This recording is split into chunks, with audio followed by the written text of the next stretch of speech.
Sweet Pea Pernell Whitaker, Jersey Joe Walcott,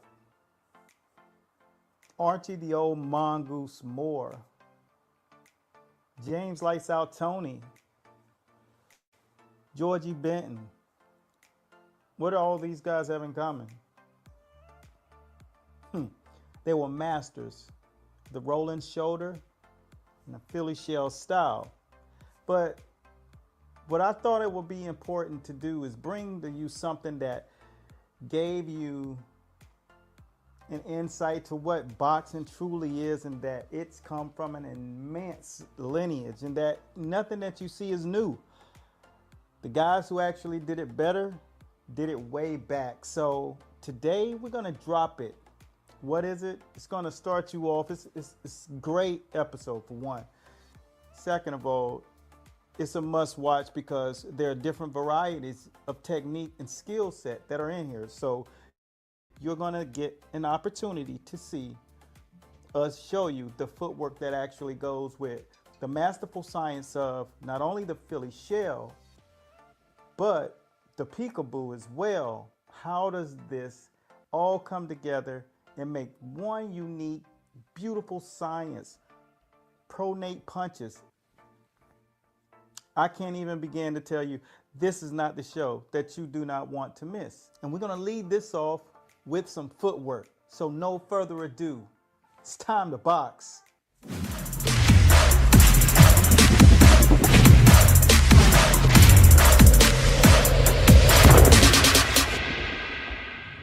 All right, we rolling now?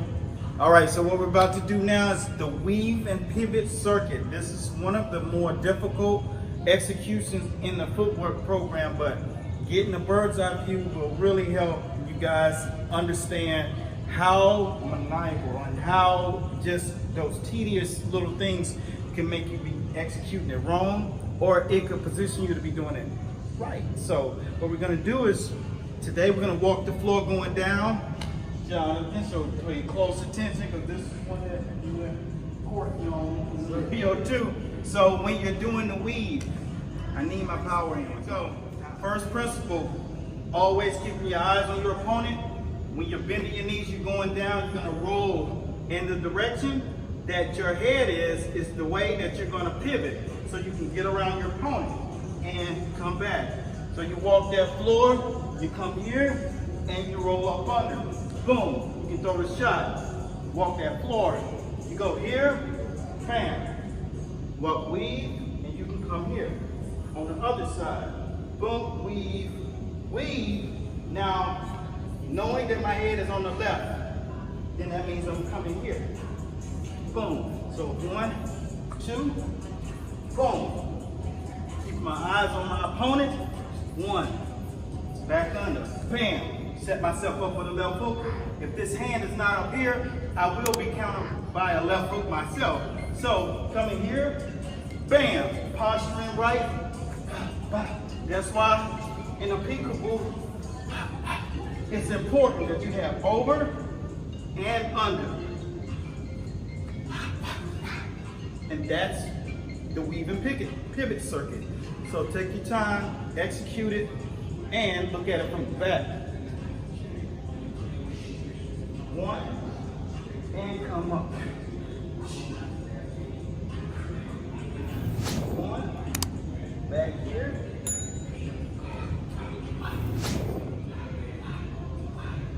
What time is it? Work time. Let's get this work. All right, I hope you're taking this in really good, because next we're gonna show you a little bit of the importance of angles and utilizing head pops.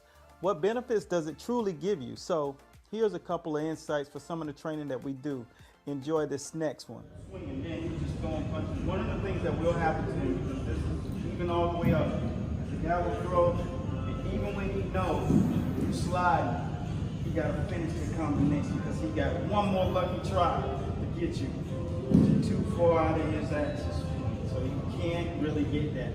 And that's why he's going to be exposed. That's where Tyson had so much success.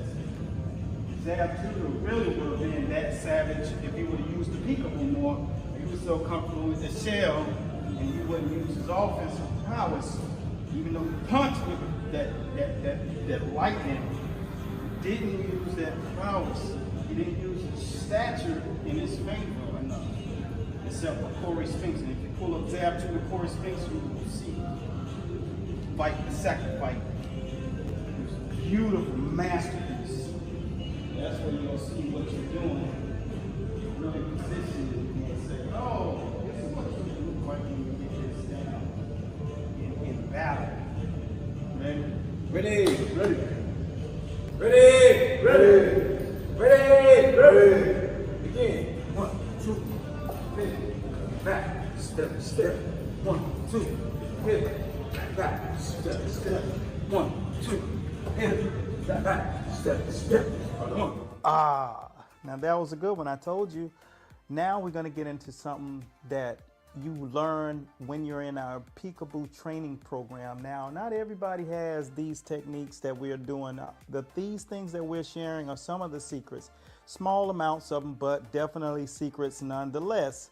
And here we're going to show you what creates that impactful punch, the type punches that do a lot of damage physically. So these punches are based upon force. So these are the pronate punches, and you're going to see a lot of little techniques that are secretive that allow the Peekaboo to be effective. Let's see what that looks like. They turn, so you can't handle that.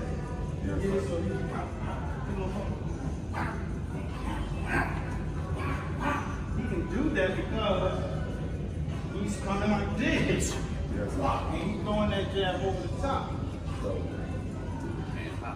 Well, as you know, we coach and we work with guys and make sure that you have the right information. So there's a lot of questions that we listen to you guys talk about, and some of it is, how do you fight a taller fighter?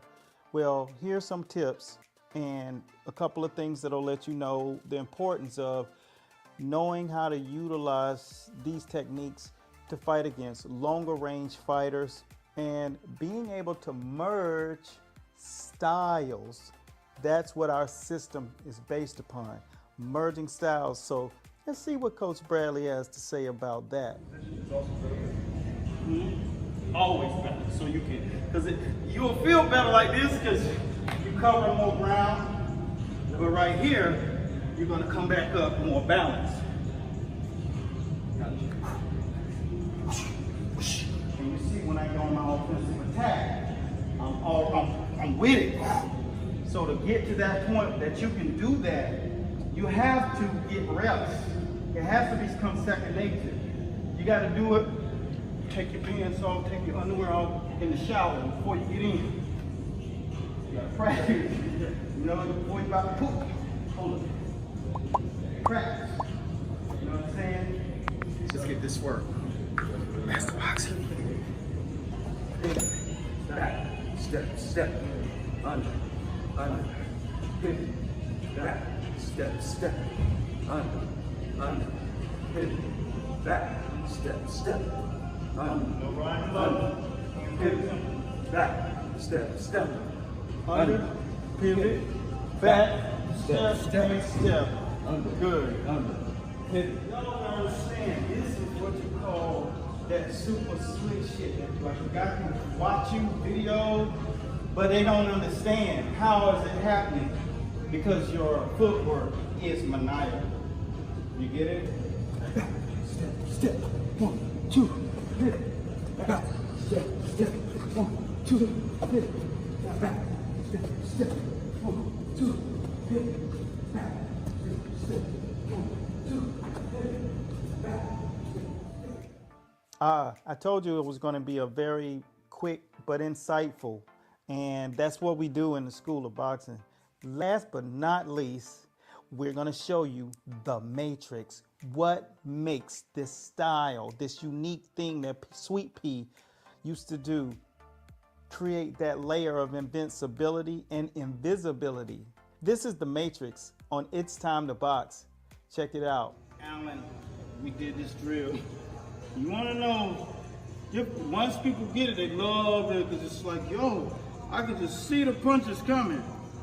And that's why we go 1, 2, 3. But you got to really know how to bend your knees. You know, you got to know how to do that and come back and jab step and all that and pivot that foot and step. And You know, it's like Barry Sanders running the ball.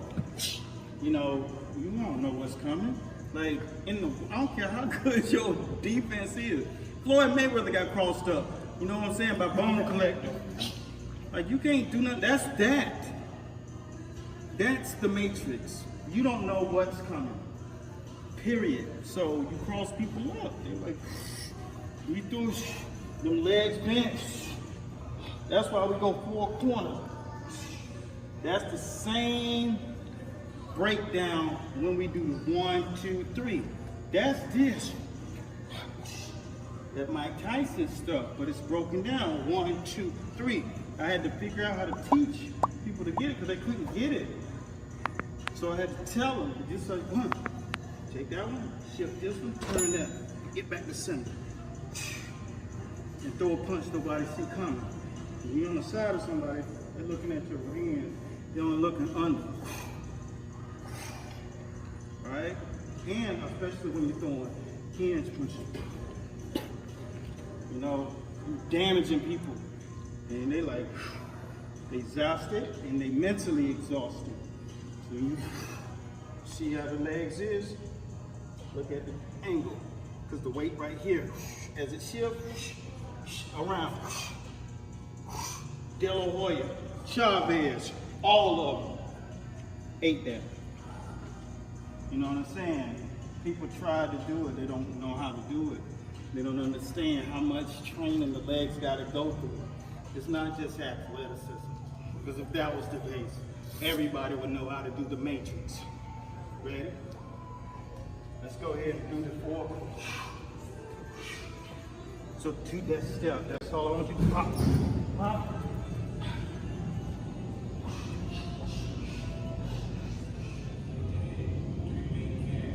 That's all I got for right now. Coach Bradley signing out. All the way from here to Hong Kong. Peace. Hot dog. I love looking at some boxing. I just get enamored with it. And I hope you had a good takeaway from it. Make sure you get your notepads, because when you start following us for real by subscribing to the website, what you're going to find is that there's a lot of this stuff put together. But the best thing about it, how we do it there, is it's pretty much in chronological order. And it really gives you the muscle memory training that's necessary in order for you to really have the skill. Because if no one's there to tell you to train in that same method, the next day you'll be training and doing something totally different, which that never develops into a good athlete. So remember, accountability and finding a source that's reliable and giving you the proper information is the most important thing. Doesn't matter all of the stuff that you're watching and seeing on YouTube and Facebook and Instagram. It doesn't matter. The biggest thing is that you have a home where you can really be accountable for the stuff that you need to do, not what you want to do, but what's necessary to become a master at the skill set of boxing, and how we use our system to merge systems and styles together to create one masterpiece of boxing. That's all I got for right now. Until next time, continue blessings at Godspeed. My name is Eric A. Bradley, and hopefully you take the time and realize that we're just not talking heads. We really want to teach you, and we've listened to you. So without any further ado, it's time to subscribe and follow us across the board at Master Boxing. Until next time, we're out. The Matrix. Go check us out. It's worth the subscription. Peace.